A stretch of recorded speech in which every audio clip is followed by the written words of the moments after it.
Yeah, it's been one of my mantras for a long time, but he puts it really succinctly. I can't remember the exact language now, but it's basically that. Yeah, and I think that's one of the biggest things that's resonated with me as we've worked with them, as we've kind of seen their process, because they do such a good job with this event, and it's so tailored exactly to how they want things to flow, and understanding that they've taken the time to really develop the process of hosting this event and make sure that everything is flowing in the right way, and that people are getting their time on stage, and that people are getting the exposure to the stuff they need to get exposure from in the audience as well. I think that it's really helped me frame the way that I would want to structure our business as we grow and love scale. that. Hey, welcome back to the Cash Flow Podcast with me, Pam Pryor. Glad to have you here where we talk about everything money related in your business. So without further ado, let's hop right in.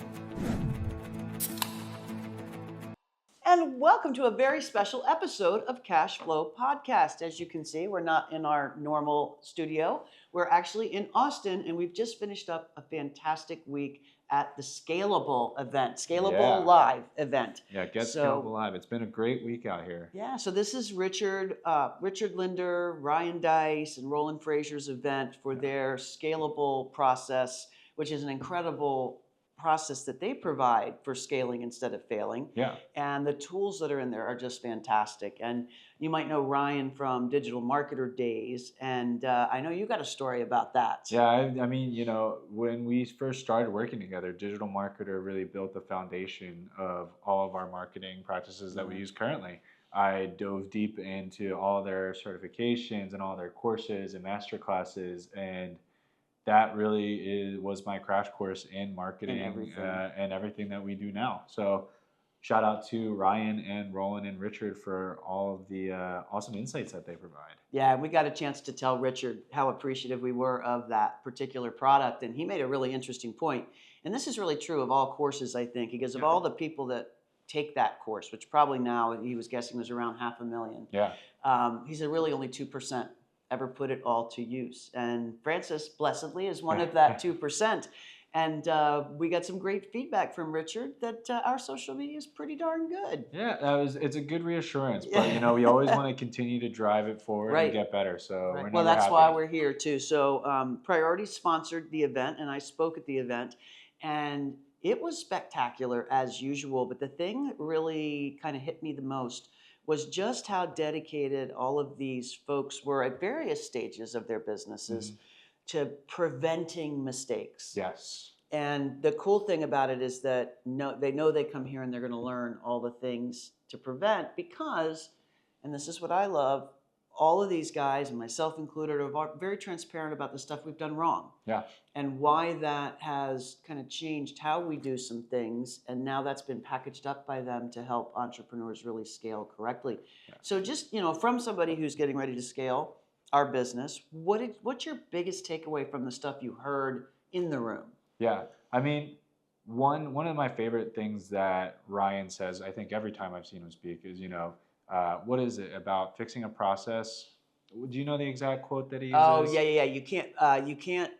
Essentially, what he's saying is, if you put a person on top of a broken process, you're just going to break the person. Yeah. If you put a system on top of a broken process, you're going to break the system. Yeah. Yeah, it's been one of my mantras for a long time, but he puts it really succinctly. I can't remember the exact language now, but it's basically that. Yeah, and I think that's one of the biggest things that's resonated with me as we've worked with them, as we've kind of seen their process, because they do such a good job with this event, and it's so tailored exactly to how they want things to flow, and understanding that they've taken the time to really develop the process of hosting this event and make sure that everything is flowing in the right way, and that people are getting their time on stage, and that people are getting the exposure to the stuff they need to get exposure from in the audience as well. I think that it's really helped me frame the way that I would want to structure our business as we grow and scale. That. And at Scalable, one of the biggest things, and it's in the name, is that they focus on helping you scale your business.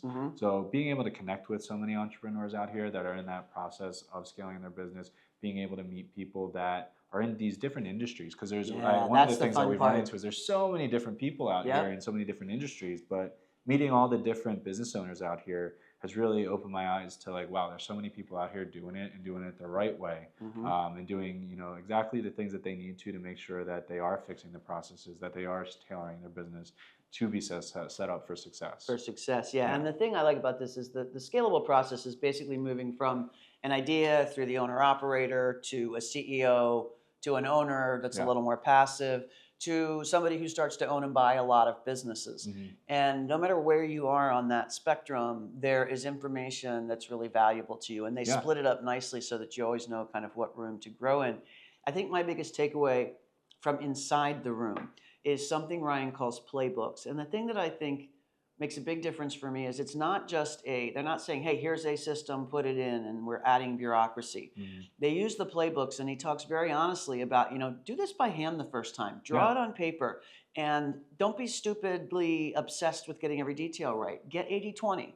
You know, you don't want to go back and have your team document everything. You want to go back and have your team identify the major sort of drivers in your business, and they break it up into the different types of drivers from your, you know, the engine that you use to grow your client base, to your actual operations, to your marketing, to your sales, to your finance, your finances, and identify the main drivers. Like, what is if I ask Francis what you do in marketing, what are the 5 main drivers for what we do? That would be 5 playbooks. You know, maybe one of them is, you know, podcast creation and editing. One of them is social media marketing. One of them is email list nurture. One of them is, you know, I don't know what else. Advertising, right. And then put your playbook together from that. And the idea of the playbook is not to document every detail. The idea of the playbook is to be able to articulate to, first of all, your team internally when you're still owner, operator, or CEO, but then to have something you can automatically take and translate into process documents when you're looking to exit your business or merge your business. Or in a lot of cases, what I learned outside of the room and loved is a lot of franchisors. So we may choose to franchise our business and boom, you've got your structure already set up. So every tool that they provide has a reason, and they don't have you do anything just for the sake of doing something or for saying you've done the process. And that's such a hard balance, because a lot of these big companies, they'll give you a process and they drop it on you. EOS is an example. It's a great process. Don't get me wrong. I love EOS.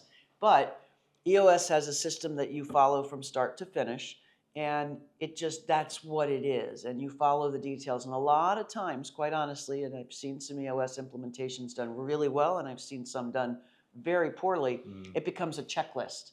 It becomes a thing people have to do. It becomes oh God, it's that time again. And what this allows you to do is create the culture and the environment and the workflow that makes everybody go, okay, yeah, I know I've got a playbook. That makes sense. And then if you choose to do something like an EOS or whatever system you might use for communicating goals and managing your performance reviews and that sort of thing, you're only working from stuff that really needs to be done. And that's, to me, what makes Scalable the place to go for this sort of an event. So outside the room, what is sort of the biggest thing you heard, or what the biggest takeaway you're going to take from the conference, from the people you talked to kind of outside the room? Yeah, it was, you know, I met a lot of awesome people, and one of the people specifically today that we both connected with, I think his name was Aaron. He stopped by and Aaron Friedman. Yeah, and he just shout out Aaron. Grabbed me to talk about my tattoos. Because he had spent some time in Asia, and he was asking me the meaning behind some of these. But then we dove into the conversation a little bit more, and he's done so many different businesses. He's had so many different experiences. And it was just, I think, really cool to connect with him, get some of his insights specifically on how he approaches business ownership, because that's what he does. He buys and sells businesses. He helps people acquire businesses.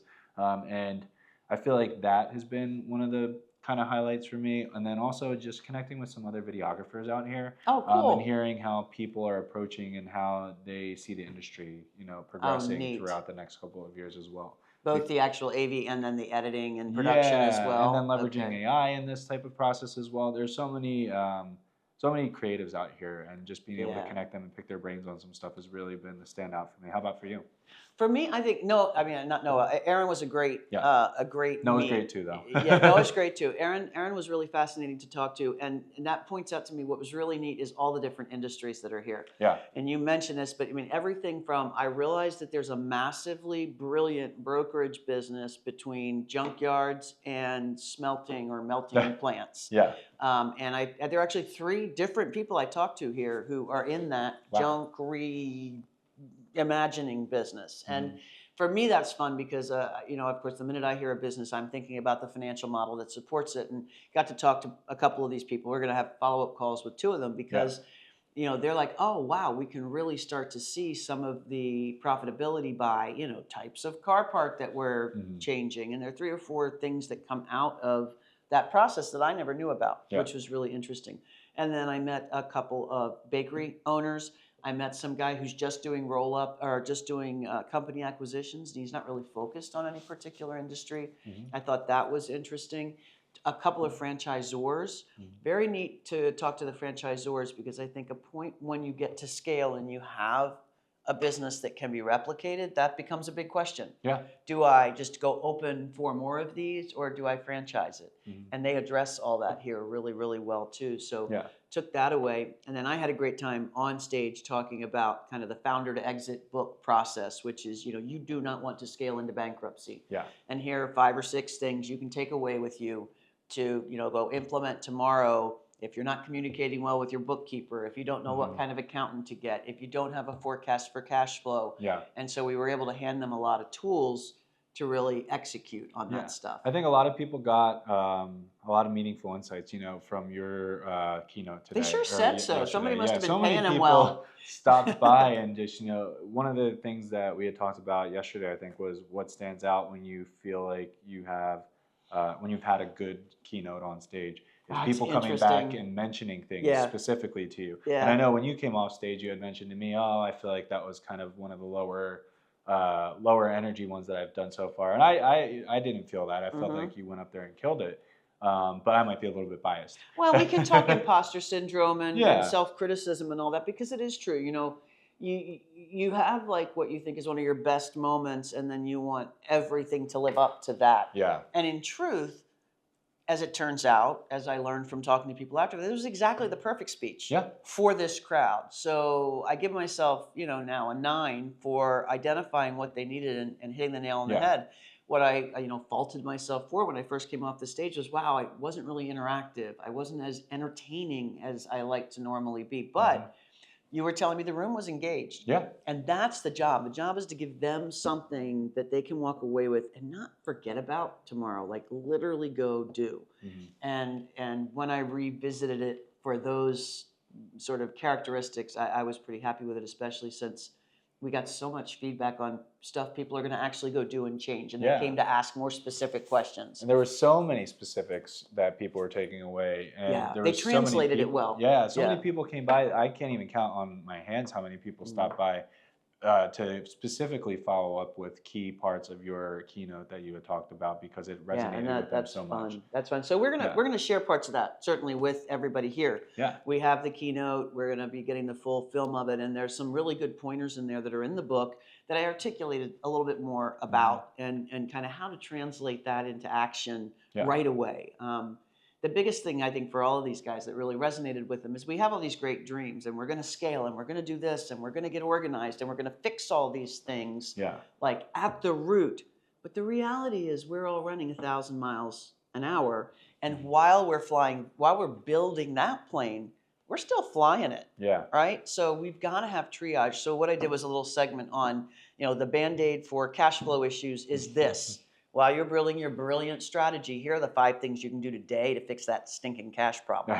The Band-Aid for people is this. The Band-Aid for, strategy is this. So that was the piece that seemed to get the most from people. And I think that's the reality. We're all always in triage while we're trying to build that plane. Yeah, and I think one of the other kind of key takeaways here has been that everybody that's here has a team that they can lean on, and sometimes they feel like they're doing it by themselves, but they might not be communicating with their team the right way. They might need to adjust how they work with their team. They might not have the right team. Right.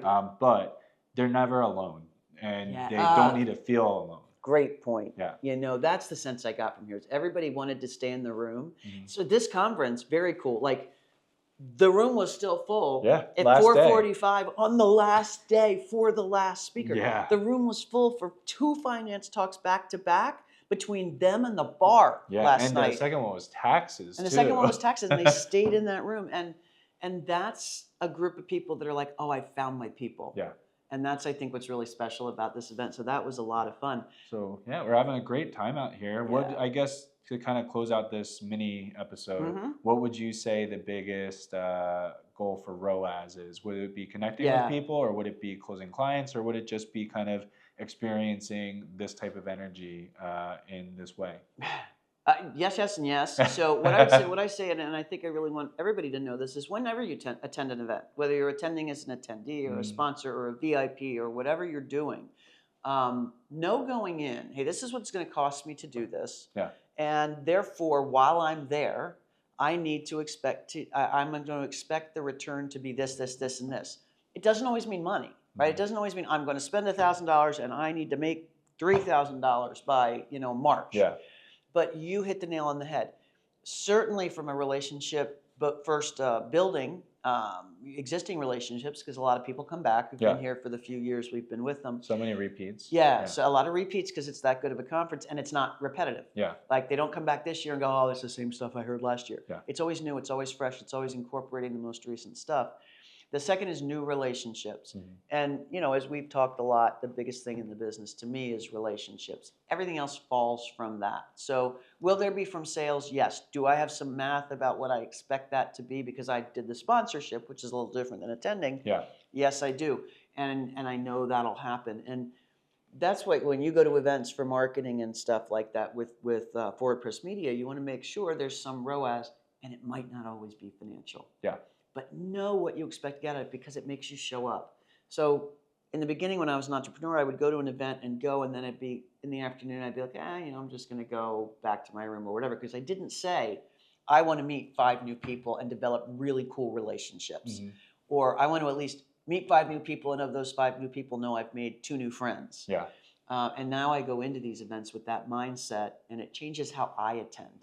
So I feel like that's a really good mindset shift to make, because it is hard to get out of your shell, especially when you're everybody's an introvert in that way. There are 5 extroverts and 395 introverts. I mean, let's just get real. Yeah, right? and when you have that mindset of coming into these and focusing on one specific thing, it's hard to not have that tunnel vision. But putting yourself out there, experiencing things in a certain way, and just making sure that you have an open mind, open heart, and open vision, that's the biggest key. And that's the biggest thing that I would take away from these types of events. I'm still new to the event circuit. I've only been to a few over the past couple of years. Definitely have ramped it up over the past year and 2 with you.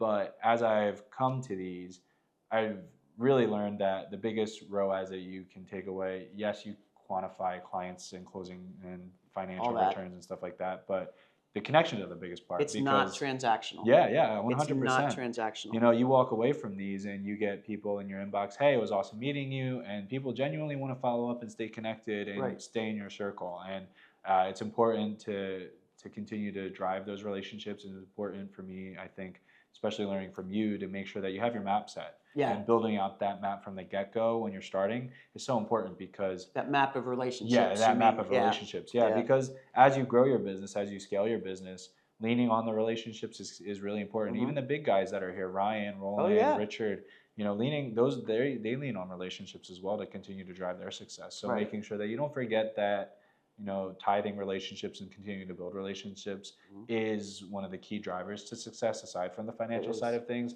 I think that is one of the things that I've learned on ROAS as I've come to these. Yeah, I love that, and it is without being transactional, it's a rising tide that raises all ships. 100%. So that if you get into those relationships, if you cherish those relationships, if you give into those relationships, if you're just there for people sometimes, everybody lifts up from that, because you have all those shared resources then. So if you go into it without a transactional mind, you end up getting amazing transactions. Yeah, exactly. If you go into it with a transactional mind, people feel that out in a second, and you're done. Yeah. And that's what's so cool. I think this felt very relationship oriented, but yet I cannot imagine the amount of commerce that's going to take place after this event from people who've met each other. Yeah.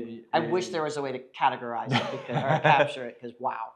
It has been an awesome event. Shout out to Ryan and the Scalable team. Great and job, Richard you and all of guys. them. They do such an awesome job. Deanna, Josh, Michelle, everybody. You guys rocked it. It's one of our favorite events to sponsor, I know for sure, right? Absolutely. We'll be back.